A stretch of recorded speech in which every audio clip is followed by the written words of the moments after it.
Love Unfiltered.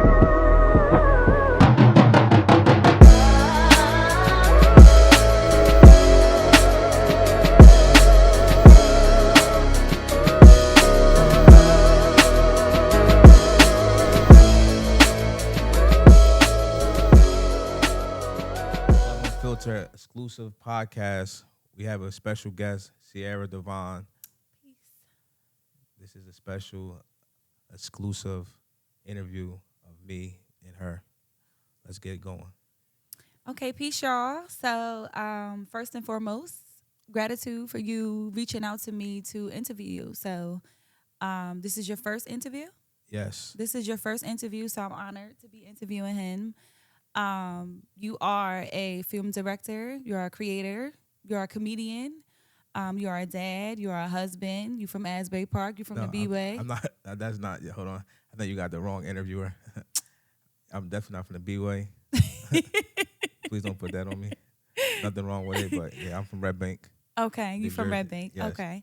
And you've been doing what you've been doing for how long? Let's go all the way back to childhood. Like, so what was Little Love doing when he was little? When I was little, what age you talking though? I'm talking like 4 or 5 years old. Like, what were some of your hobbies at that age? I ain't gonna lie. When I was young, I had a crazy imagination. I used to play with toys. I used to have like action figures. I used to steal all my friends' action figures and give them all names. And I used to play with action figures and act like them little crane scenes and shit like that. Take my sister's doll houses and make them to like my, you know what I'm saying, all that. And I think I did that till like I was probably like 10. Okay. So what would you say influenced you getting into film directing? Like, I don't know, like I just said, I always had like a vision to do like you know what I'm saying, create like I said, little sceneries and shit like that. So that's I think I was always something I always did. were you into movies when you were younger? Yeah, I was into like the movies. I liked it. I liked it. Like my favorite movies like Richie Rich and shit like that. I like movies that was like yo kid movies that I wish I was that kid, like type of movie like Blank Check.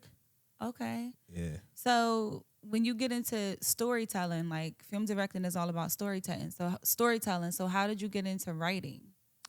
I mean, I learned writing during school. I went to school and learned writing. I really wasn't a writer. I'm really a like the film I'm doing right now. That's the first movie I actually physically wrote.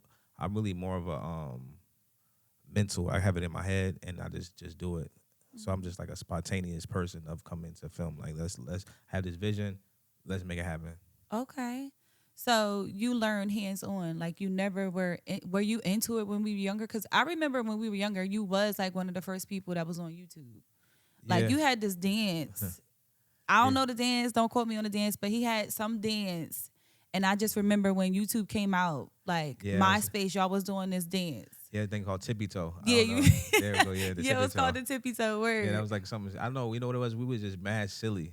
So we would just be like trying to dance. We really don't know how to fucking dance, but we just knew how to had good balance. And I had some bullshit ass sneakers that held my toes up high. So I was like, yo, watch this. I can stand on my tippy toe mad long. And then we used to just do it. And then we started doing that shit to beats, like club beats and shit. And everybody like, oh, everybody was like, yo, that shit dope. And I just started, you know, I don't know. That shit just started. Do you think that you were ahead of your time at that time? Because that's what's trending now. Like, that's what we're seeing now. Nah, what's crazy is I say that because I'm like, yo, it's like, I was just saying it to my friend. I'm like, yo, it's like I've been doing shit that now that just started to happen. And I'm like, damn, that's crazy. If I wish I would have really stuck to it. Because Tippy Toe, like I said, I see it's literally a dance called the Tippy Toe in Atlanta. It's like they really turned that. I'm like, damn, did I inspire them or did they steal my shit or? Because I'm looking at the time span like, yo, nah, they ain't have Tippy Toe back then. I literally was the first one doing that shit. That's like 05, 06. And it's like, but I just feel like my purpose be just certain just to do shit and that's what happens. Like I don't really be looking at it like that. Would you say you are a trendsetter? I mean, I wouldn't say I'm a trendsetter. I just think I just do things, and it just happened to move. Like I just moved. I don't know why, but it just always happened to be like that. I would say you are a trendsetter. Yeah. Like, being from this area and knowing creatives, like you probably were one of the first people I've seen to do stuff with tech. Like you was doing ringtones, like all that. Like when we were younger, like I feel like you were always into that. I had you know what's crazy? When I lived in Red Bank and shit, my man's, we used to, like I said, he used to, I don't really get these computers, but he used to get these computers, and I used to literally take them apart. Word. And then it's funny a story when I moved to Neptune, one of my friends had a Dreamcast. And I'm like, let me borrow your Dreamcast. My shit was broke Word. though. He didn't know I already I had some up my sleeve. I'm like, let me borrow your Dreamcast, bro. And I already was thinking ahead. That's why I think like it's crazy. I was already thinking ahead, like, yo, if he checked the serial number, make sure that I took his whole Oh, you Dreamcast. was not playing. I took his whole Dreamcast apart, took everything out of it, put it in my shit, and gave him his shit back. And gave him his shit back. And he's like, yo, my Dreamcast don't work. I'm like, damn, bro, that shit crazy. Oh man, shout out yeah. to his Dreamcast. Like, Yeah, I definitely took his whole Dreamcast apart, yo. He got his ass whooped in trouble. He got in trouble with anything for that shit, yo. yo, what? Yeah, but I just knew how to. I was one of those kids that used to be in the room, like Dexter Laboratory. I was just be in my room and just doing shit and figuring shit out. Like, oh, this shit work? All right, bet. And I learned that. All right, this what this do, and I think it just grew on me, like just doing shit and then learning as I go. Did you see yourself doing any of the stuff that you are doing now back then? Like, did you know that you were going to continue to get into film directors and creating movies and all of it? Like, as my mom said, she always say like she knew that I was gonna be doing something that I only control, because she's like, yo, you cannot take control, you can't take order. And I noticed that when I was like younger, getting jobs. I used to have fucking jobs for 1 minute. I worked for this place, literally. I don't even think I know. I don't know. I've never seen you work anywhere. Like, seriously, like, I never like seen you work there. Tommy. Like, I never seen you had a job. Yeah, Word. I had a couple jobs, but like I think I worked like 2 physical jobs that like for a long time, but I couldn't take it. I quit them shits instantly. Like, Yeah, I definitely never ever seen you in a uniform at work or nothing. Like, where I've always seen you doing stuff like this. Like, yeah, that's what I said. I had, like I said, when I first in high school, I had a job. I worked at a Stop and Shop as I was a cashier. I can't even imagine. Yeah, but I literally was just, my mom was a manager, so I really didn't do much. So I should just be bullshitting. But that was like my first physical job, and then I couldn't take it no more. Like, okay. yeah. So you always knew that you wanted to work for yourself, like. Not facts. Yeah. I always wanted to. I hate taking order. I hate Word. doing things that somebody telling me what to do. Mm-hmm. I like to do shit on my own time. Word. All right. So I have some questions for you. For the first question, and you kind of answered this already, but like, what was a defining moment for you that shaped your lens to be like, yo, I'm gonna create films. I want to be able to direct. I want to be able to get cast members so I can create my own shows. Like, what was a defining moment where you were like, yo, I'm gonna do that? Like, when I shot my first series, Cold Summer, and I had it written out on the back burner, just sitting, and I just always be like, I'm gonna get to it. You feel me? And it was just like that's when I realized about life. Everything's about time. So it's like it wasn't the time for it. And then when it finally approached the time for it, I hit the ground running. Like, I literally shot a whole series, just grabbing people up from around the areas. Like, yo, listen, y'all wanna be in the show? All right, I'm about to put, you gonna be this person, cousin. You gonna be this person, friend, or whatever, and just creating backstories, and keeping creating stories. And I just love that. It was so dope, because as I'm putting together, it's like, damn, I'm really creating stories that didn't have no beginning. It was no beginning to it. Just like ideas. I just kept coming up with new ideas as I go, and it just was dope as hell. And that was when I was like, yo, damn, I really shot a whole series. You know what I'm saying? And I was getting crazy recognition. I won Best Director. word. I won Best Visuals. I was getting nominated for all types of different things and getting so much accolades and shit that people was like really like. I was like, damn, people really fuck with this. You feel me? So I was like, I'm gonna go harder and really push myself to the limit. You feel me? So what would you say is inspiration, like, for your ideas? Like, where do you pull ideas from? Like, if you had to say, like, I'm inspired by this, like, what inspires you to create? I think like just in life, like knowing people, growing up, and just seeing, regular life is everybody have a story. So I feel like just being around people, talking to people, like I've seen it all. I've been in every kind of aspects it is. I've been all around our area where it's been all types of different stories. So I'd be like, damn, this is a story right here. I talk to people and they'll tell me some junk they're going through, and I'll just be thinking like, this is a movie. Mm-hmm. I'm about to shoot this. I'm about to turn this into a movie, because everybody's story is a movie to me. Mm-hmm. Everybody has their own little. It could be a one day story, but it's like a movie. Like, oh, this could happen in one day. Like, Word. so.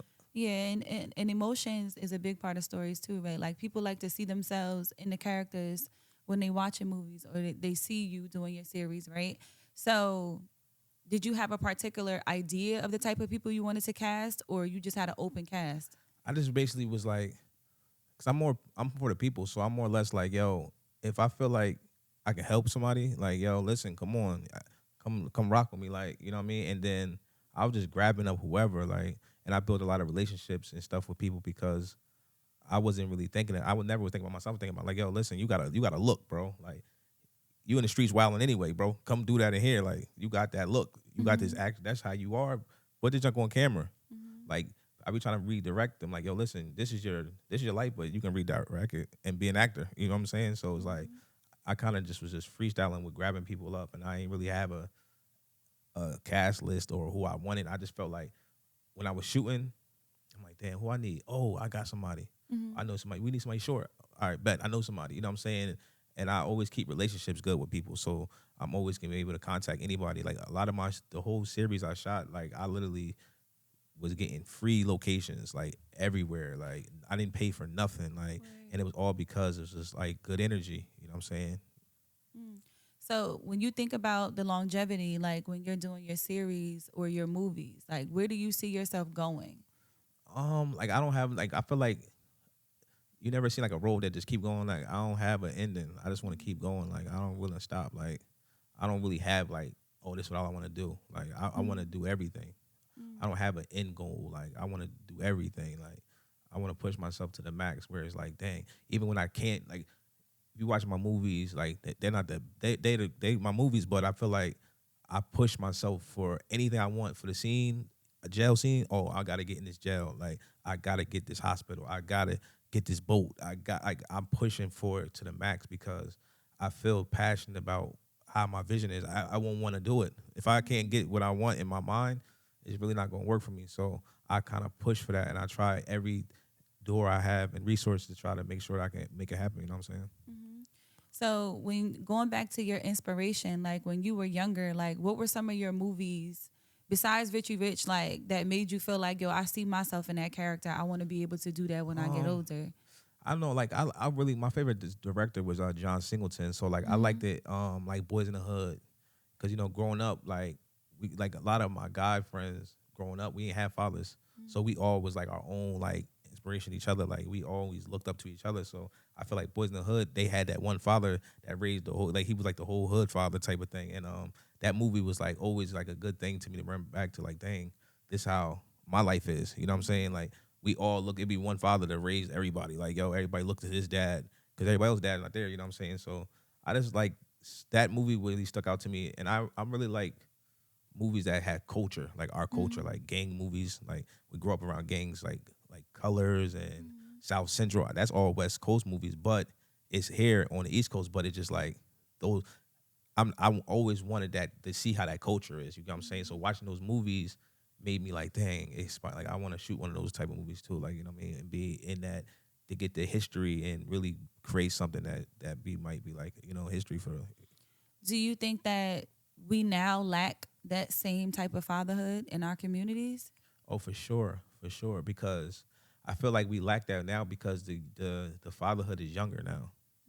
So the fatherhood now is the gap is so close to the kids. Is nobody is the blind leading the blind, literally, because before, like, our actual parents was older. Like our parents are older, but we could have got guided the right way. But the kids, like us being parents now, we're really kids having kids. Like, you know what I'm saying? So it's like nobody really know how to parent. You know what I'm saying? We just jump off the porch, 16, 17 years with a child, and we still learning ourselves. So it's like that's the issue right now. It's like more or less like it's too many kids having kids that haven't even grown up yet. Right. You know what I'm saying? And this is what you have to do, and you have no choice because now you get into the system where they like, yo, now you gotta take care of a child that you got to fend for. Now the female don't want to deal with you no more. So now you got child support. Now you got to grow up faster because now you got to work your ass off. You can't do the things that you were supposed to do. You know, your parents say, listen, you don't grow up too fast. We think that as a joke. Now we grown as hell. Like, yeah, I should listen. You know, and I tell like my daughter's 19. I tell her all the time, look, I said 4 years ago, I said, look, you 4 years ago, you wasn't, you know what I'm saying? Now look at you.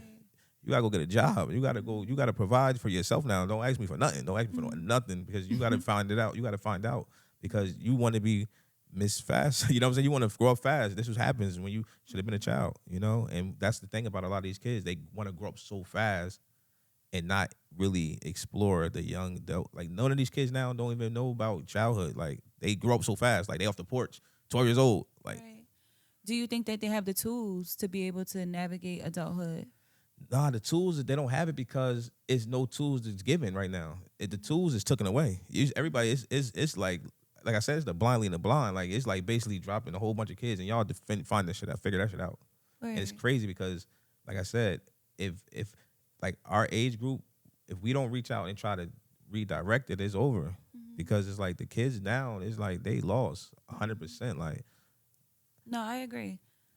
I definitely agree, and I do like research on ADHD, ADD, like because it's something that's popular, right? So called in our neighborhoods, like, and what I'm learning is that it's just a lack of emotional regulation and self control. yeah, Like, it's not even about money, career. It's literally about you lack emotional regulation and self control. yeah, And so a lot of people that's in jail, incarcerated, in the streets, like you're saying, they just don't know how to navigate their emotions. And yeah. that's the only reason why they end up in trouble. Yeah. Yeah. And I feel like reason why is that too, because like I just said, when you don't, if everybody's acting the same, and no one is going to correct you. So that's the thing. I feel like a lot of guys, even females, if everyone is acting the same, who's going to say you're doing something wrong? You know what I'm saying? So that's where it's like messed up at. Like, you know what I mean? One of my good friends went to jail. And luckily, I'm on a straight path that when he comes home, he can see that, yo, listen, this is what I need to be doing. Because if not, then if I'm leading him with the wrong, he's going to be following the wrong. You know what I'm saying? So that's what it is. A lot of people come home back to society and they're following the same people that's doing wrong. So they're never going to be corrected because they don't have nobody that's going to correct them. Like, yo, listen, bro, this is what we need to do. We can get your CDLs, go get you this, do that, create. None of that's even given an opportunity because the people from the street is just, it's all, listen, bro, I'm living for today, bro. What's good Right. for today? They Right. don't see 5 years, 5 days, nothing. They see what's going on right now. And that's why our community is like messed up because a lot of people is bleeding each other to nothing. Like it's not even leading something to the water, nothing. It's you getting led to nothing. Like that's scary. Like, So how did you navigate throughout all of that? Like, same environment, right? Same upbringing, like similar. I won't say same, similar, right? Upbringing. How did you navigate to be like, yo, I don't want to go that way. I want to strictly pursue my creativity. Like, I don't want to get too involved in that. because you know why? Because I always been like, I never was a follower. I think I always thought that I was the one that everyone to hang out with. But You you're a know? Leos are like the lion, like, yeah. Yeah, so like I never Leos, wanted yeah. to be down. Never. I never was the kid to be like, I want to be down. I want to fit in. I never was that person. Either I was me doing my own thing and people wanted to be with me, or I literally just didn't deal with people. So that's how I was. I never wanted to be the person to be like, oh, this the big bad, whatever the case was. I never wanted that. This is this. I had different, I had a different mindset growing up too. So it was like I seen cats doing all types of crazy stuff, and I'm like, nah, that ain't me. Would you say your creativity saved you from all of that?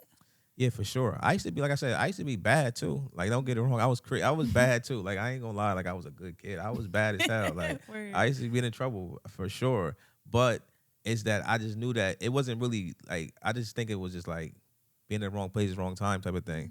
But I knew that all my good friends doing mad time in jail. Like, I knew that I ain't want that. I was like, nah, I don't want that. Like, hell no. I don't want to be put away. And I hated punishment growing up. Like, I hated, because, back in the day, you used to want to go outside. No, you can't put kids on punishment now. Stay in your room. They be like, all right. Like, now, like, kid, I tell my daughter to stay in that room. Okay, whatever. Like, back in the day, you would not want to go in the house. So that was my mental, like, yo, I do not want to be in my room. My mom be, yo ass stay in the house for today. Yo, that'll crush your world. Like, so that mindset right there, I never wanted to be in the one spot. I wanted to go out. I like the free roam. So I never wanted that. So that's one thing. I ain't like that. I ain't. Was your creativity nurtured when you were a child? Like, do you feel like the people around you supported? Nah, see, not really. Like, Okay. I think because everybody, like, I grew up with sisters. I had my brother was older, but he was in the streets, and my sisters, I was around females, and I wasn't trying to do what my sisters doing. We didn't get along, so they did what they did, and I stayed away from it. So I did whatever I was doing, like, by myself, because I ain't have like oh, that's what they doing. I'm about to partake. So as you got older and you started to pursue like your creativity, when you started pulling inspiration to do projects and stuff like that, or is it more improv, or do you really sit down and be like, yo, I want to do this type of movie with this type of character? Like, how do you put the pieces together to say I want to create this? You know, because I got a creative mind. I'm always thinking of something, and like I said, I just see life itself as a story. Like so, it's so much stories that nobody told. Like you feel what I'm saying? Like it's so many stories that haven't been told, and I just want to create stories. You feel me? That hasn't been told, or something I can create that might have people like, damn, intrigue the mind of a person. Like, damn, what if this really could happen? You know what I'm saying? So that's kind of how I kind of go with my stories. I come up with like real life stories and kind of tweak them a little bit to make them, you know, like yeah, this could be a good movie or whatnot. Would you say storytelling is healing for you? Yeah, I like telling stories. Like I'm silly too, so I can create a story off the top of the head. Like that's easy for me. So I think it's just something that's like part of my personality. I can just create up a story. What's healing about it? It just it's like a dopamine. It's just release, just to get stuff out your mind and just be like, this is, you know what I mean? This is what this is. And they're like, wow, how did you come up with that?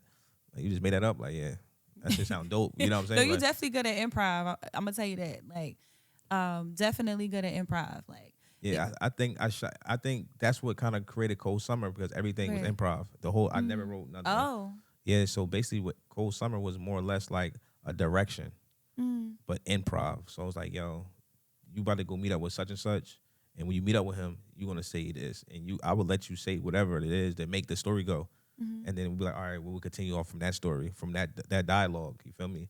It was nothing ever written like, yo, these the words you gotta say. Nah, everything was improv. The people that was part of the cast came up with their own like way of how to start. Listen, this is the direction I want you to go, and then when you do it, nah, I don't like that. Say this.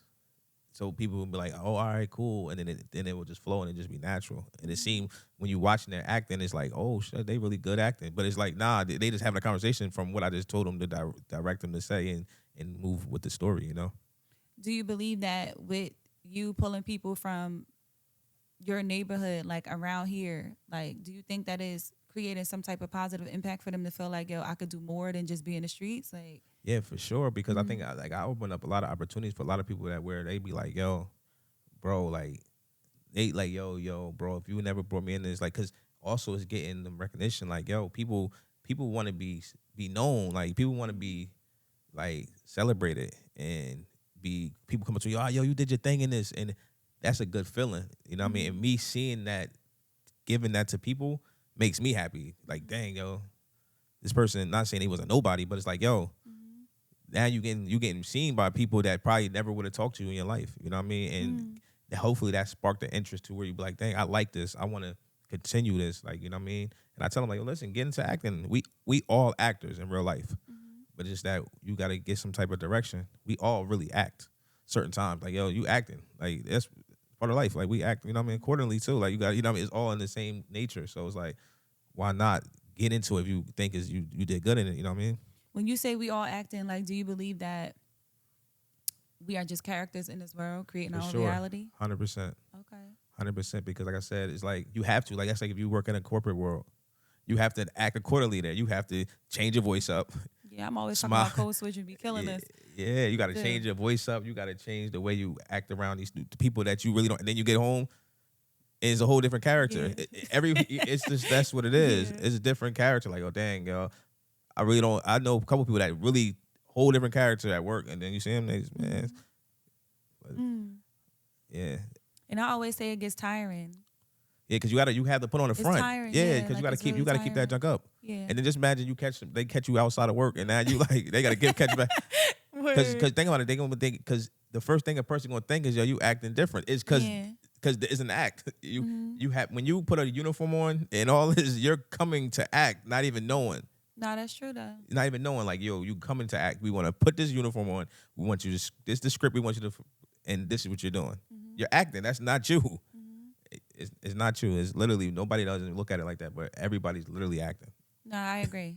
And same thing, like wanting to work for myself and explore my creativity, like do Yeah. all those things and just go through all avenues without feeling like, not that I don't like nobody telling me what to do, but more so like I know that if they could do it, I could do it. Yeah. You know, like I feel like I've always had that in me. So do you feel like that? Like you always felt like, yo, I have it in me to do whatever I want. Yeah, because I just feel like I'm just like I supposed to be great. Like so I I don't see no other way. Like so if my mind and body feel like I can do it, I'm gonna do it. I really don't tell myself I can't do something. And if I even feel like I can't do it, I'm still gonna try to do it. I'm gonna try to Right. push it to the limits. I'm a push the limit type of person. Like so I don't really like try to like downgrade my skill of mental. Like, yo, I'm trying to push, like I know for a fact I can do this, I gotta do it.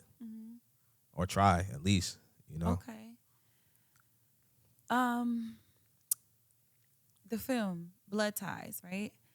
I wanted to ask you, like, because it seems as though it's a lot about unspoken truth within it.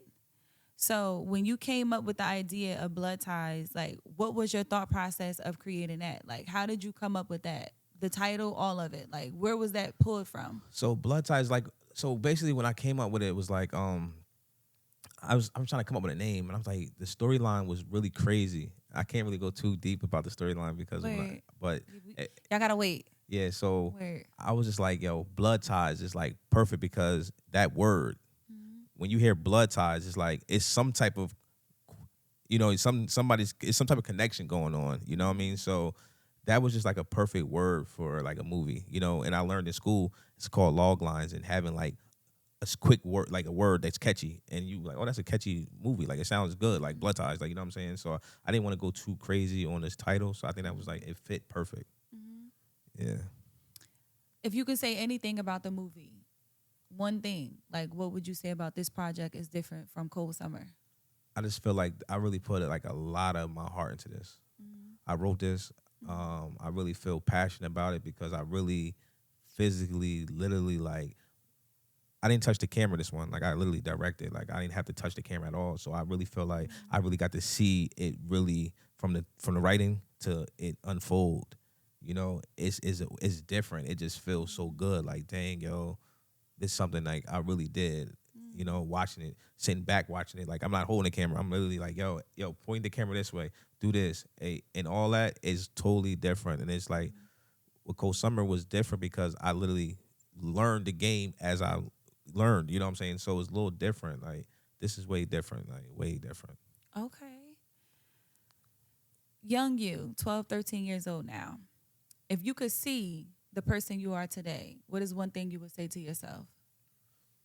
I would say 12, 13. I would say like I would look at different. I would look at my peers a little different. I would say select people that I would say that I would call friends. You know, I would pick friends differently. Pick people that I feel like.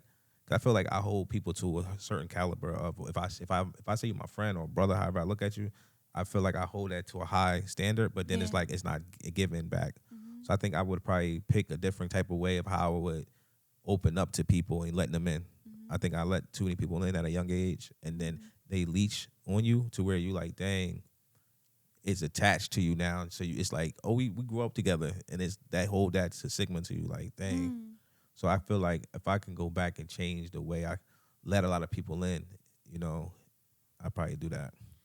How do you think it has affected your environment, like over the years? Like holding on to people where you felt like their time has been up, but the history is kind of the only thing that's holding you two together. Like, how do you feel about that? I feel like it affects a lot because then it kind of, I feel like it slows me down too because it slows me down a lot because then it's like we don't have the same vision. You know, nobody has the same vision. Even if, just because you hang with somebody and y'all grow, we can have two different interests. Like, you feel me? And I feel like you when you create friendship, you have an interest on that, whatever that particular thing is. And then once that outgrows, then it's like, what are we doing here now? And now you start to come back on the same thing about what we used to do. And it's like no growth. It's like, yo, we just it's like, yo, what are we doing? You know? And that's scary, you know, because I never want to be like, I tell my daughters this, I tell myself this, yo, listen, I need a 5-year goal. I need to know how I'm going to be in 5 years. I need to see myself 5 years from now. I need to see how I was 5 years before to see, like, did I grow? And if I see that I'm with somebody, like people that's around me that's not growing, it just make me feel weaker. Like damn, because not in a bad way, but it's like yo, we gotta grow up or grow or do something different. Because I hate repeating the same thing. I don't really like doing the same thing. I hate it. So it's like I agree. if I can't grow, and you're not helping me grow, then it's like I feel like we just basically just what is this? You know? I agree. Like your environment is everything. Like you're only going to grow as big as your environment. And I totally believe in the idea of your net worth is your network. Yeah. You know, like so if we never expand beyond the limits of what we are used to, like you saying in that environment, Yeah. it breeds a lot of room for jealousy. That's one. But two, like you said, it'll stagnate your growth to where you'll realize like I'm in the same cycle again. Like Yeah.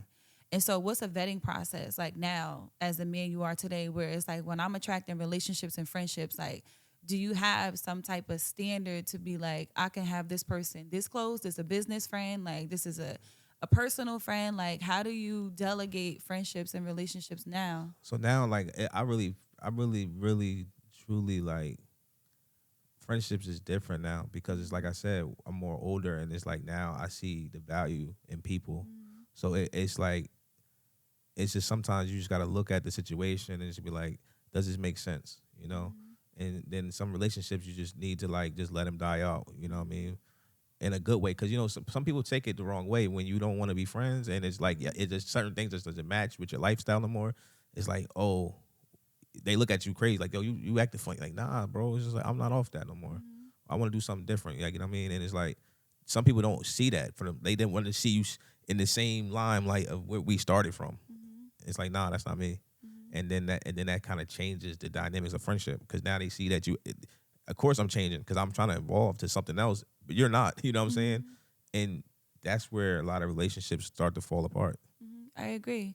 So as you're building like yourself up, like your brand, what is one thing that you look for like when you're making connections? Like and I'll just speak for myself, like values. Like I'm big on values. Yeah, And I never really paid attention to how important they are because I was never really taught values when I was younger. And so yeah, as I got older, I'm like, yo, I value family, I value friendship. Like, and how do you feel like now as a man where it's like if a person doesn't align with you with values, like do you think it has an effect on what type of relationship you guys are gonna build? yes, for sure. Like I look at people like automatically.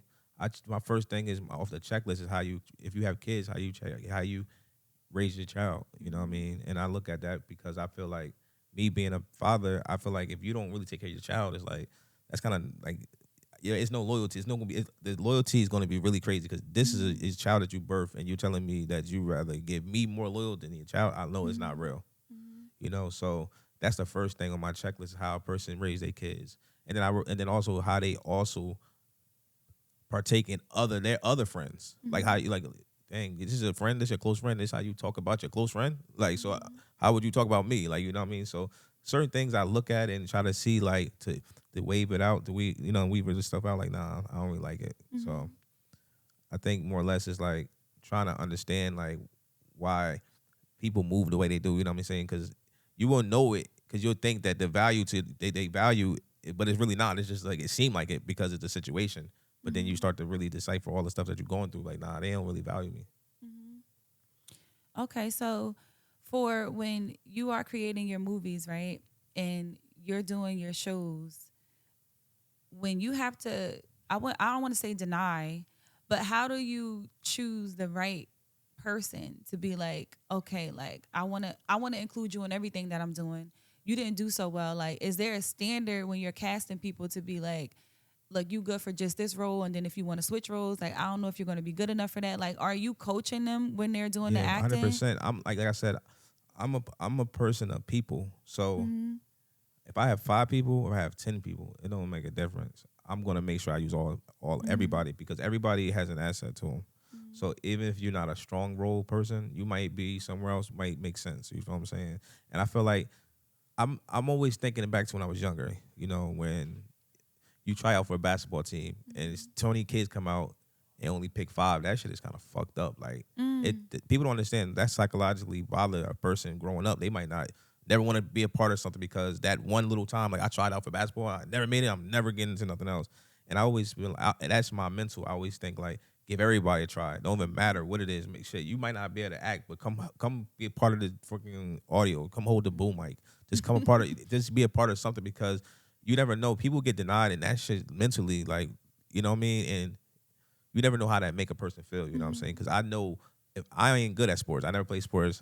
You know what I mean? I ain't trying out because I know I ain't you good. just was tippy toeing. You never did. Yeah, I ain't doing none of that. So it's like I'm not signing up for sports because I know I'm not good, and I know I'm gonna get picked. So I'm not even gonna waste my time. But I feel like people that don't act, these people don't act. They're like, yo, love, I want to be in a movie. I bet I know how to direct.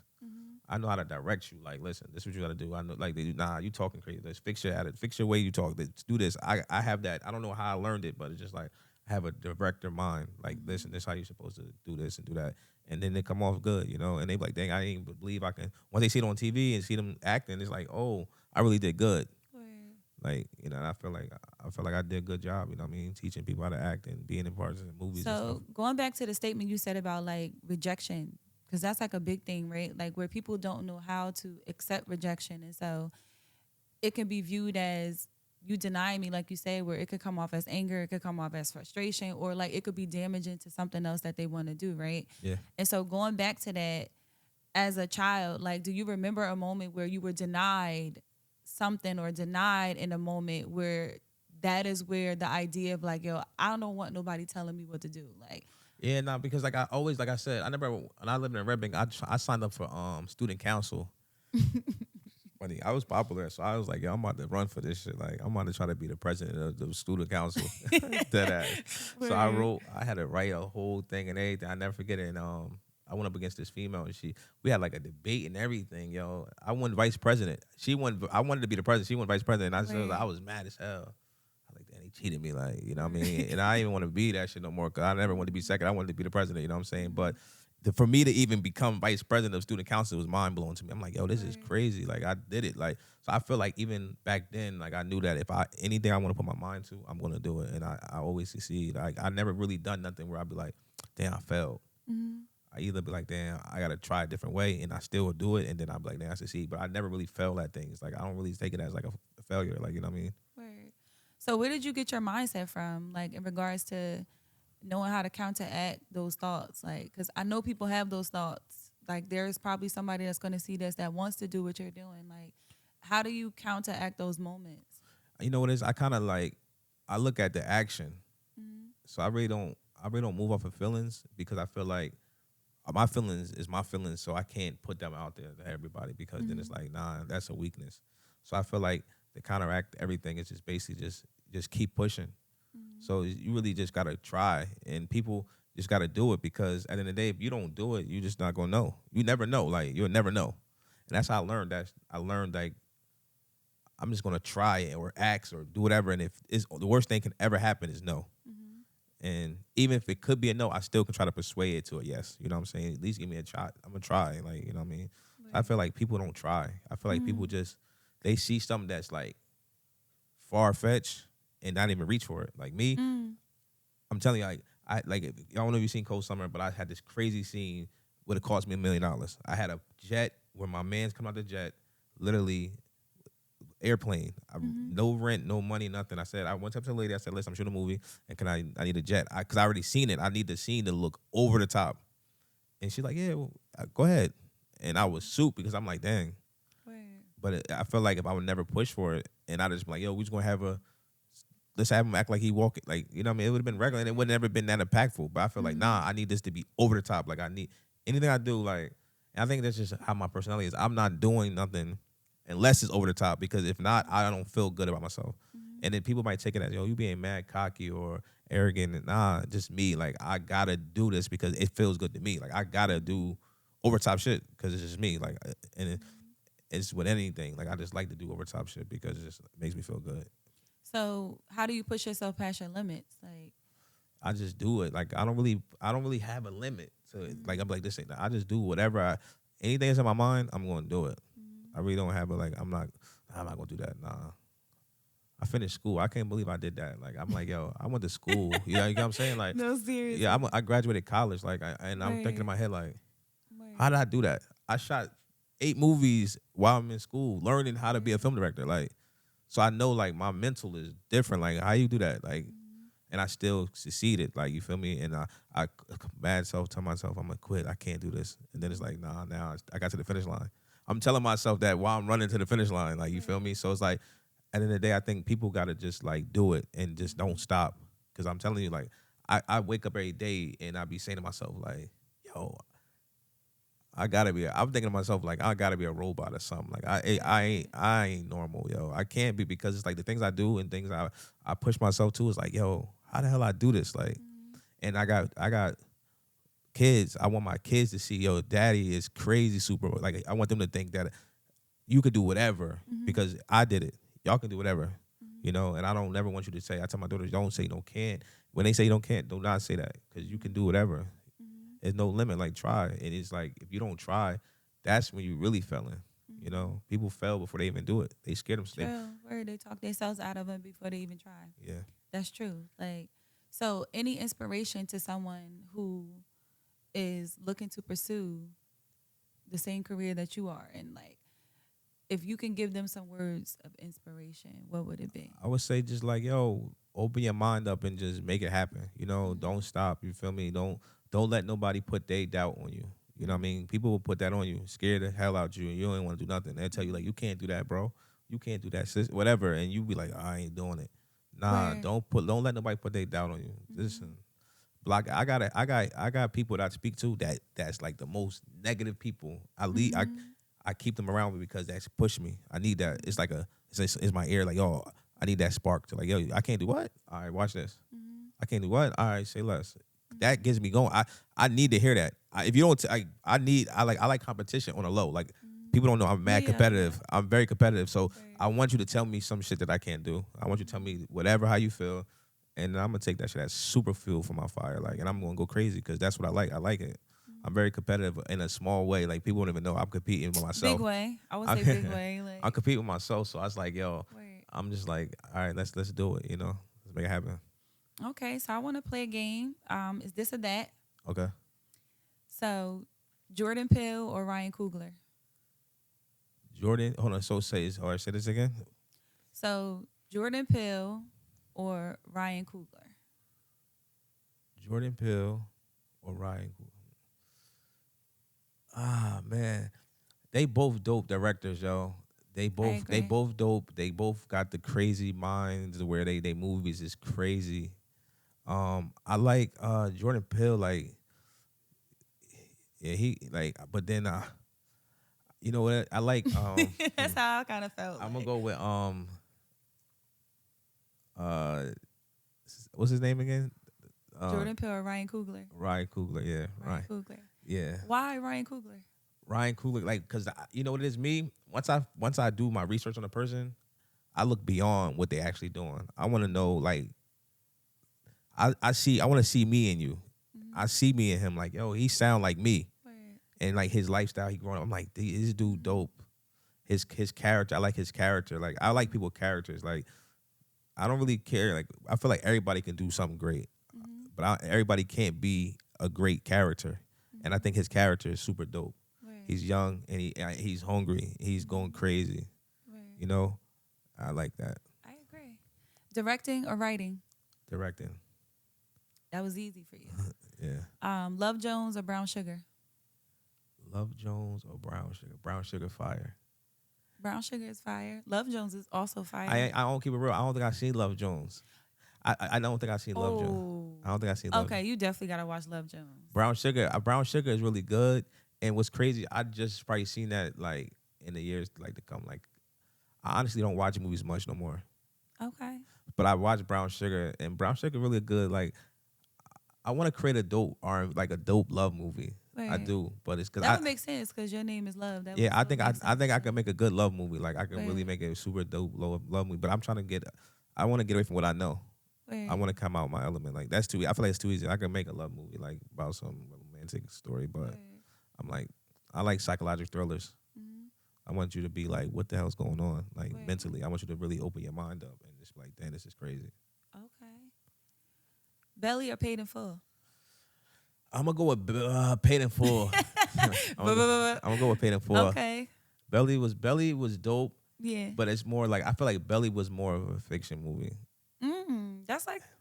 mean, that's like they both fiction movies, but I think Paid in Full is more like it's really like Raw. raw. Like when you Yeah. watch that, like it makes you want to go hustle. Like that movie, like Right. that should make you go into the streets. Like damn, because it show you like how a person that was like start from the bottom. Like he didn't want that lifestyle, but that shit Right. was right there in his face. Like because that's the thing about it right now. Like people want to be in the game so bad. Nobody don't want to be in the bleachers. People want to play. Like I want to Right. play, man. Like, Sure. and it's like that's what happened. He watched in the game. Like I want to participate. And what happens is, as men, the lifestyle, they fall in love with that shit because what it brings. And what happens also is that some people don't have that lifestyle Yeah. naturally without even being it. It's like people that had that lifestyle without being in the game. And it's like I just felt like Paid in Full was like one of those movies like, damn, the streets really grabs you. Like the streets will grab you like that. I think that's how our areas, every hood, is somebody as a kid sitting right on the sidewalk watching. Right. I'm gonna be that. And that's crazy because it's like it's everywhere. Like that's what and it's I think and like I said, Belly was dope, but I feel like Belly was created as a fabricated story. Like I feel like it was fabricated. Okay. I feel like it was fabricated, but it was good. It was fabricated, but I just feel like it was fabricated. And I feel like it was a good movie, but it was fabricated. Okay. Set It Off, or did you see Queen and Slim? Yeah. Okay, Set It Off. Or Queen and I like Slim. Queen and Slim. Interesting. Why? Queen and Slim is way raw. Like Set It Off is fire because it gives like aspect of the females and they like what they got to go through, like you know what I mean, all that. But I feel like Queen and Slim is so hard packed because that what goes on. Like you got to think about it. We get pulled over by cops. That mental right there just make you just getting pulled over by the police is a whole nother. Like you really gotta like know how to react because you might Right. die at that car stop. You never know. And that movie was so like raw to me because even at the end when they show like the dude that gave him up for the money, it's like black people will give you up so fast and reel you in. They thought they was clear. They was like, yeah, we good. And they got to the thing and the nigga set him up. And Set It Off, like I said, Set It Off was a good classic movie for sure. Go down classic history. But I just feel like the two Set It Off is cool, but Queen and Okay, Slim. undeniable. The Wood or Best Man? The Wood. The Wood. I guess that you would say that. Yeah, The Wood because Right. because The Wood is The Wood was dope. The Wood is dope because like I said, I see like when I look at certain things I see myself in it. Like, I feel like that's some young teenage joint movie and it's dope because it got the flip back and forth backstory. I like that. Best Man was cool too though, but I don't know. I ain't really like it like that. And they I think they making too many spin. They made like what, 2 of them, 3 of them? Nah, they got like 2, and then they got a whole series too. Yeah, I'm saying that's too much. But it's dope But it was though. good though. I'm That's gonna say dope. I It's watched dope. it. It It's was dope. really Don't get good. me wrong. Like, they It's definitely carried dope. it out the right way. Like it's Yeah. a storyline that was like, okay, like it made sense. Like, I feel like with any movie, you can literally like create like a spinoff, and just like 'cause it's like watching Martin, and nobody really True. knows what Tommy Right. did. But just imagine somebody made a spinoff about we Tommy, still didn't know. but that'd be fire though. Like if Yeah. somebody created a storyline of what did Tommy do, be dope as hell. They are doing a spinoff of Martin though, but not with. But it's not gonna. I don't want to see that. I know. Like- I kind of felt the same way because I'm just like, well, what do I expect from this? Like, I I feel don't like wanna- I need I feel all like- the original people there. Like, yeah. I feel like certain things you just gotta let it go. Yeah, I feel like that. It's like that's like Yeah. everybody be like, yo, love, bring Cole Summer back. It's like Right. it ain't gonna. It's not that. It's over. Right. It's like everything has a time and it goes. A season. Trying to keep it up with something, if it ain't the moment, it's just not. It's just not gonna be right. It's not gonna be right. It's, Word. Okay. Love and Basketball, or Poetic Justice? I like Love and Basketball. I'm definitely rooting for Poetic Justice. Like Poetic Justice was hands fire. down, Poetic Justice for me. Love and Basketball. I like the Love and Basketball because I like the relationship. Like I said, when I see that, I always story. I think about the story. Like, you know what I mean? Next door, you got a little female. Next door, that junk is just fire. Like this just bring back memories. Like damn, this little shorty next door, that's dope to me. Poetic Justice was fire too, but I think just the age of the movie. Like, I mean, that's like their age in the actual movie. Like Tupac playing, like they were older, so the storyline was a little different. Like they was more of adults. Then on Love and Basketball, it's kind of started as teenage and showed they grab, you know what I mean, then get into college. Then I think that was just way doper storyline to me. Okay. Cold Summer or Blood Ties?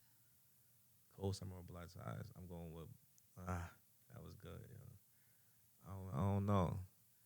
I don't know. Cause like I said, I feel like, oh man, Cold Summer is fire, yo. Like me watching it, and like people like to get that like yo love. That's like it's crazy. I agree. People and what's crazy, but I always say like everything's in line. And when I dropped Cold Summer, and then Fab came out with Cold Summer, the series, it's like I'm like, damn, I'm doing something right. It's like what the hell I'm doing? Like it's like everything just lined up something crazy, and I'm like, damn, Cold Summer must be really. And I just started seeing every rapper Cold Summer. Nobody. It seemed like Cold Summer. About it. It seemed like Cold Summer was like a word that just came out, and it was like the perfect time for it. But it's just like it died out so fast because it's like if everybody on the same page, it's not gonna work. You know what I mean? I just felt like it came and gone, and I just let it flow with the wind. You know. So Cold Summer or Blood Ties, which one? I'm gonna go with Cold Summer. All right. I'm gonna go with Cold Summer. All right. I didn't see Blood Ties, like so. I'm excited to see it. Yeah, Blood Ties. Don't get me wrong. Blood Ties. I feel like Blood Ties really might be one of my best movies. Okay. It shot really good. The storyline is super fire. It's gonna leave you like, dang, this was good. And I shot like I think because I shot like 2 other movies that had psychological thrillers. I got a movie called The Past 3 Years with super fire. And I got a movie called End Zone. I don't think if you ain't come to the premiere, you ain't see it. It's not out yet, but End Zone was fire. So this one's this dope too. Okay, so what can they expect as far as the premiere? The premiere gonna be dope. You know, the premiere is on my birthday, so I want everybody to come out. You know, red carpet. Take some pictures. I like taking pictures with people because like pictures is memories. You know what I'm saying, and it keeps history going. So you have that forever. Like, and I just want people to come out and just see what I've been like. I learned. Like I said, I took a lot of stuff that I learned from school and things that I learned from filming and things I felt a lot of failures that I did take in certain part of the movies. Like, oh snap, I don't want to do that. Like, I just want to make sure that this one was like really a good project where I'd be like, dang, I'm okay. I'm happy with this. And some projects I put out, I'm like, I should have, or I should have did. You know what I mean? I feel like once I'm finished with this, I'm happy with this. Okay. Yeah. Word. Yeah. Okay. Last words of inspiration or quote to anyone who's watching. I'll say keep your peace. Keep your peace to yourself. Like try to stay, try to protect your peace. At that, like, try to protect your peace at all costs. And try to stay away from the unhealthy and the ones that don't want to see you good, because those they'll trick you at the spot fast, and before you know it, you'll be jammed up or whatever the case might be over just moving off emotions. You know what I mean? So I feel like if a lot of people think before action, you'll get far. Yeah. Okay. Well, thank you for sitting down with Siarra Divine. Like, it was a pleasure. Thank you. So tell me some stuff that you got going on. Oh, well, right now we're doing the cultural wellness movement. So I'm big on healing justice. Okay. Big on community. And same thing, like I want to provide opportunity to people to see a different side. I feel like we all are trying to figure it out and we don't know which way to go, and we're all separate doing it. Yeah. And my goal is to bring us all together as creatives, like healers, whatever it is, visionary seekers, and create a hub around all of that, like to see what type of inspiration we can give each other. We all have gifts, right? And if no one is putting us in an environment to nurture those gifts, they die out fast. And so I want to be able to give that nurturing environment to people. Why do you think it's like that, though, around our area? It's definitely like that. For one, environment is everything. And it's just 1 square mile here. And I feel like everyone is crabs in a barrel mentality. Like, I like what you're doing, but I don't want to support it. Like, I think, what I was thinking, too, also, what could it be? I feel like if everybody came to a common what the price is or whatever it is, then I think it'd be different. I feel like it's too many prices. I think everybody say if you do whatever you do, like say if you do braiding hair, it should be a braiding hair chart. You know what I'm saying? Or if you do whatever it is, everybody should follow suit. And we all, because everybody can't do everything. So it's like, meaning if I'm a film director, you film director, whatever, listen, this should be a price. This should be the film director price. Or this should be the yoga price. Whatever the prices is, everybody should follow. Because I feel like then it gives everybody opportunity, and it's only going to go off of basically who's available. Because then now you can't So if you charge that price and then I charge my price, then it's like, well, I'm gonna go with you because it's cheaper. But it's really like, damn, you wouldn't have if we both had the same price. Then it's like, yo, who's available? And I think that's where we kind of have this disconnection in our areas because everybody create this crazy price when we can have a price to where this is the price and let's all just follow this price. Because the reason why I say that because I went my daughter graduation. She wanted roses. She wanted pink roses. I called 4 different like flower places. All they price in different towns. They price was the same. So I had to basically get who was closer. You know what I'm saying? Because I'm like, damn, well shit, they all 150. You know what I'm saying? So it's like, right, don't matter. It don't matter. So it's like, I feel like, but if somebody would have said $40, Right. I'm going to get I them. don't know if you should have got them if they was $40. But I'm saying is like if they was cheaper, I'm like I'm going to go that route because because somebody broke the code, and I think that shit ain't fair. I think it should be a code around it. I think we need to create a code of pricing for every type of job there is. Well, just thinking off of what you're saying, like those businesses, and not to say we don't, right? But like they look at their numbers. You get what I mean? Like, and oftentimes we can price point things just based off of what we need in our own life, right? So like I'm gonna charge her $50, I'm gonna charge her $100, I'm gonna charge her $200, right? Yeah. And so like when you really get into the business mindset, like those businesses probably literally look at their numbers, like, okay, we get it from this supplier and we want to have this amount of money and we do our overhead, like our profit, like, so not saying that we don't do that, but oftentimes too, like it's so competitive with us because we don't think about the longevity of the business. We think for now, like I need $400 now. I'm gonna charge $400 now. Yeah, and not thinking about like I could get $400 by 400 different people. Yeah. They're only gonna get $400 once, and there's never probably nobody gonna book you again. Where? I'm just saying that's true though. I'm the same way because I'm off a price also. So when I be like I'll pay that, but I'm not going to you no more. So it don't bother me because your price is your price. But I'm like, all right, say less. You really. I need you. You're going to get that, but you're never going to make, you know what I mean? And I always follow that because I feel like I could charge you $1,000, but I might not book you again. You know what I'm saying? So I'm like, well, okay, I charge you $500 and book you $500. I get a whole bunch of $500 out of you. Word. And it's like, I just feel like our area is like a lot of like, you know, gatekeeping. And I feel like that's the sad part because we all can win. We all can really like, resources is everything. And I feel like if people have the opportunity to pass off resources and they hold on to it. That's the weakest thing that you guys need to do. Word. And it blocks your own blessings. Like you can't tell somebody that you want to give them information and believe that that's going to make you win. Like that mindset of like, let me just not tell them where I got it from. Like, and you see it with simple stuff like clothes and shoes. Like, I ain't telling them where I got it from. But I'm just like, what difference does it make? You know what it is? Because I feel like a lot of people think like that because some people don't really want themselves to win. Like they don't even feel good about themselves to win. So if they got something that somebody asked about, they're gonna hold on to it. Like, nah, hell no, I ain't letting you pass me. Yeah, that's what I mean. Like that whole idea of like, I want you to do good, but not better than me. Not better than me, idea, nah. Hell no. And that's the crazy thing. That's why I say like, I say to myself all the time, like my energy is so bigger than the jersey. It's like I got people that rooting on me in different states. Like so, it's like I need to expand. If I don't expand, then I'm only going to see as far as I am here, and I can't let that happen, you know. So I'm like, nah, I need to get out and spread my wings in different areas, you know.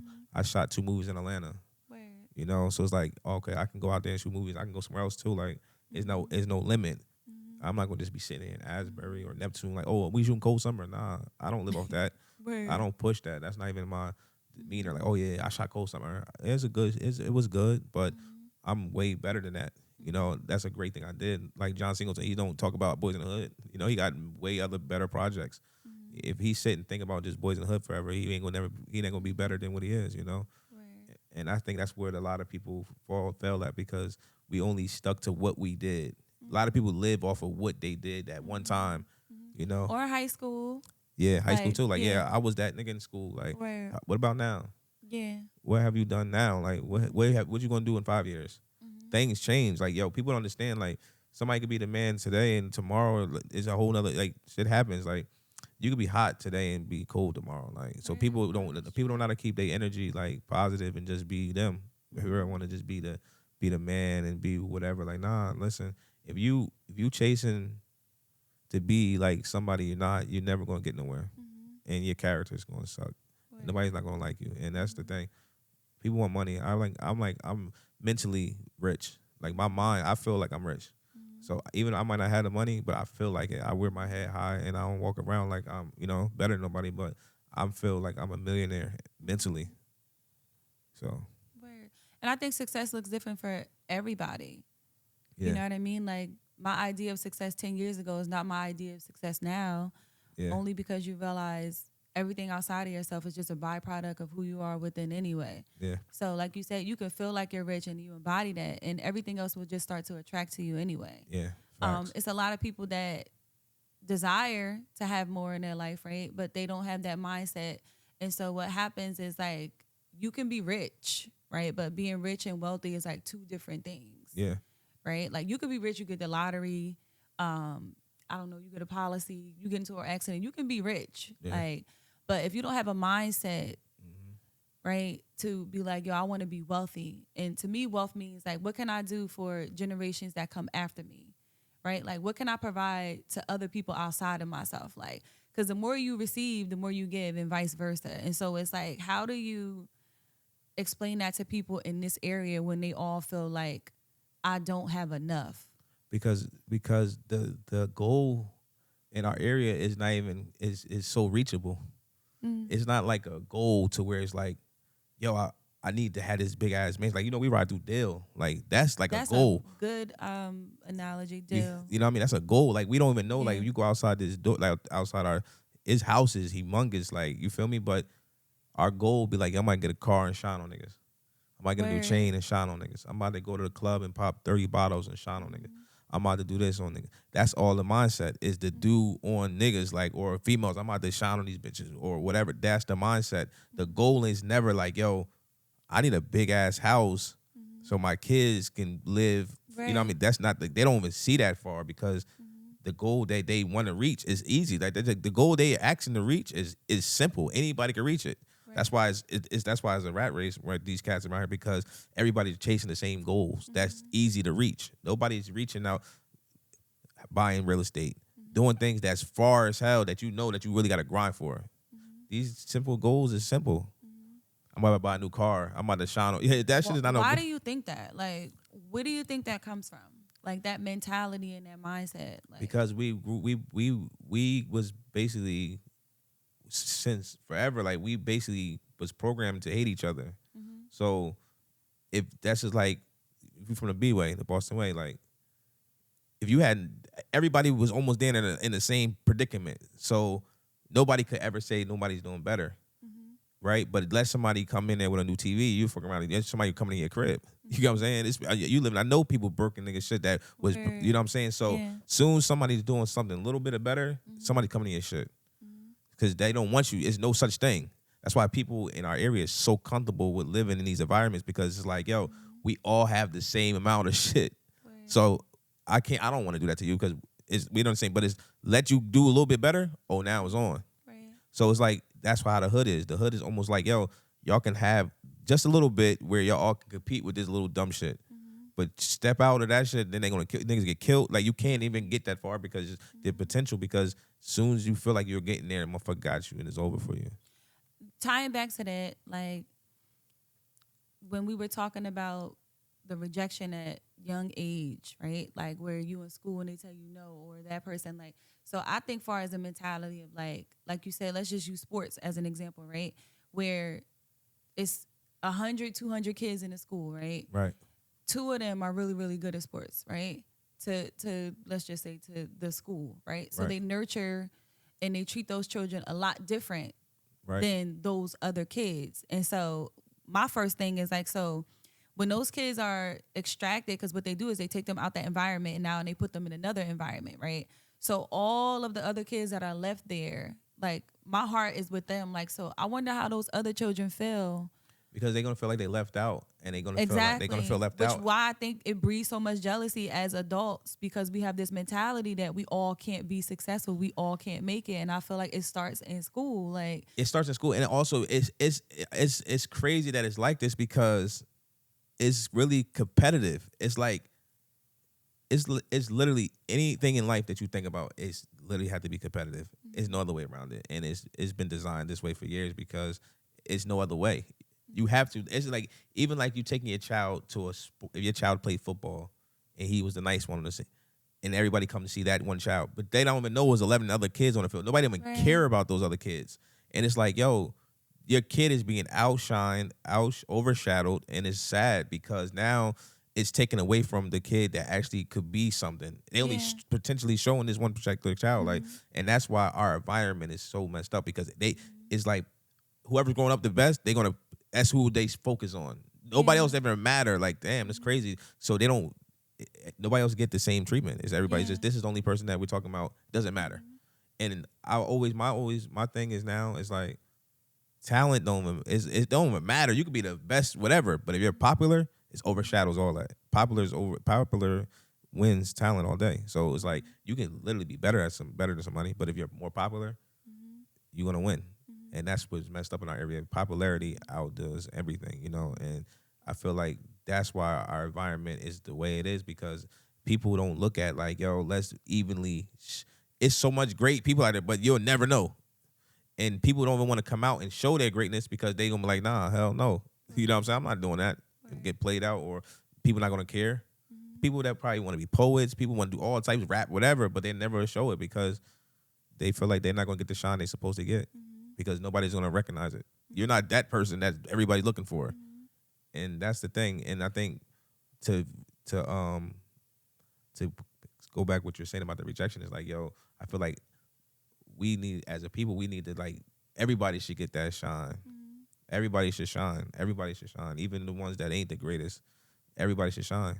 That's why I said even about when people come up to ask to be in my movies, I don't deny nobody. I want everybody to shine. Everybody. You get on Tubi, people thinking like, oh, nah, you getting seen by 1 million people in this world. Like, yo, you never know who might like your face and call you for a job. You feel me? So at the end of the day, this ain't about me. It's about trying to help other people also because at the end of the day, I'm just the director. I just put my name on it. Yeah, shot by Daddy Love, but your face is in the movie. People want to remember your face more than my name. So it's like I'm trying to push. My name is good too, but I'm trying to push you further. You know what I mean? So. No, I agree. I think, nurturing the people in the community is a gift. Yeah. Like where you want to give that back to people. Like, so I prioritize that too. Like, I want to make sure people know, like, you don't have to be really good at anything. Yeah. You just have to start trying, and then you'll get good at it eventually. Yeah, I just think people just need to do it because if you don't do it, nobody will never know. And they said the worst place right now is the graveyard because there's so many dead talents. So many people that could have been whatever, and they're gone. So many people in jail that are talented through the talent, through, you know what I'm saying, just threw their whole life away because of the street the street cycle is this shit feeds and chew, throws mouth. This just keep going. You know what I mean? It's never changing. This cycle been going on forever. So it's not like we look at it like, damn, these kids wilding. Nah, we was wilding too, but we just didn't have the social media platform to know how much people was really wilding. That's true. Niggas was wilding back in the day for sure, but if we didn't see it, you had to be there. Now you see this shit, like you see it. Trust and believe it. We had cameras and shit would have been crazy. It would have been crazy. Like we'd had the technology we have because we used to be outside for real. Yeah. So just imagine we had the technology. Like it'd been way worse. It would have been way worse. No, I agree with that though. Because think about it, like even like history, right? If you think about it, like our era was like the skate rink. All we could talk about is being there. Like yo, you have that. You don't have no footage of that. You just talk about like, yo, I never used to be the skate rink, and you. No, some footage of that though. But it's not like footage where we see like the Terrence ballrooms and how we, you know what I'm saying, where we can go on YouTube. No, it really is though. Not as much footage as we supposed to. You know, not as much. I'm just saying like where it's only like. Because I watched it like maybe last year, a year or so ago. Like I really came across a video. I think it's like one. I think it's like one video. But I'm talking about like where. Did you shoot that? Nah, I wish.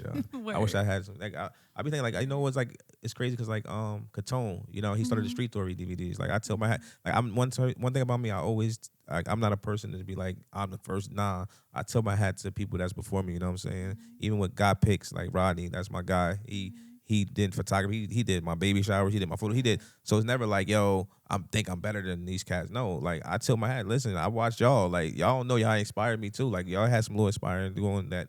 You know, Street Story DVDs. That's a classic. Like Cold Summer, Street Story. Those go down in history because our area. Like if you was from Asbury, you wanted to be on the Street Story DVDs or you wanted to watch them. So that was something that's classic. That's a fact classic. Like, so I'm not saying I'm the first film director and the first, nah, it's definitely people before me, but I tilt my hat to everybody because it wouldn't be, you know what I mean? It's just not me to be like, oh, I'm the first to do this and nah.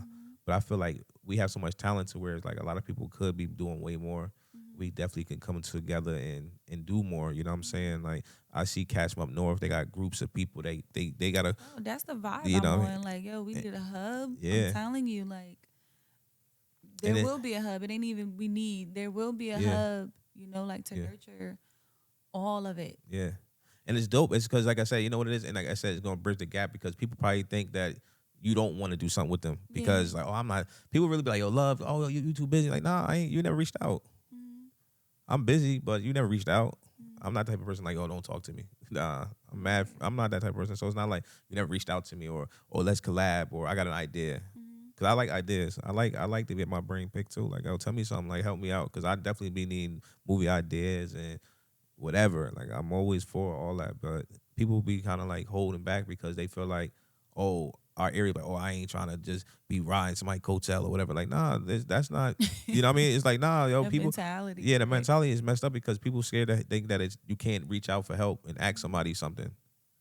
Oh, I don't want to ask him nothing because he gonna feel like I need him. Nah, bro, we all need each other. Like, it's like people don't understand that. Like, if we don't have it, if people wasn't on this earth, we wouldn't. What the hell would we be doing? Right. Everybody has an assignment, and that's period. Like, everybody has an assignment, and at the end of the day, you just pick your assignment and just live for it. Like, everybody has to have an assignment, and you just have to choose what your assignment is, and just adapt to it because you can't try to be me, and I can't try to be you. You know what I'm saying?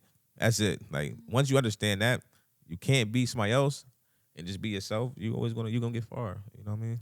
Right. I read a book, and it was about like a cancer patient, and he surveyed like 300 cancer patients, and the only common thing they had was the fact that they died or they were about to die, and they didn't get to show the world the real them. Wow. Like, that's the whole common denominator with everybody. Yeah. Like, they never got to live out their true self. Yeah, because like I said in the beginning, like I'm like, yo, people, they put the doubt in themselves and they Right. shut down. Right. You know, like I said, I probably could have been nice in football, or Word. I was like, listen, Word. I could have been a nice, but I put that doubt in my head and I never tried. Word. Listen, I'm not doing this. I used to be skinny as hell. I used to be skinny. I used to be like, man, I ain't never gonna be able to grow. And I literally started growing and gaining weight because I'm like, yo, you put that in your mind, you automatically, that's what you're gonna live for. Like, your mind is the most powerful thing ever. And if once you block your mind to start thinking other ways, you're gonna see like corruption.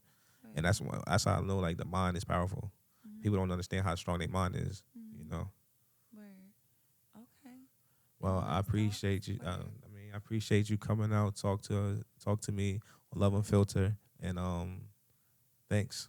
Word. Most welcome. Thank you. Thank you.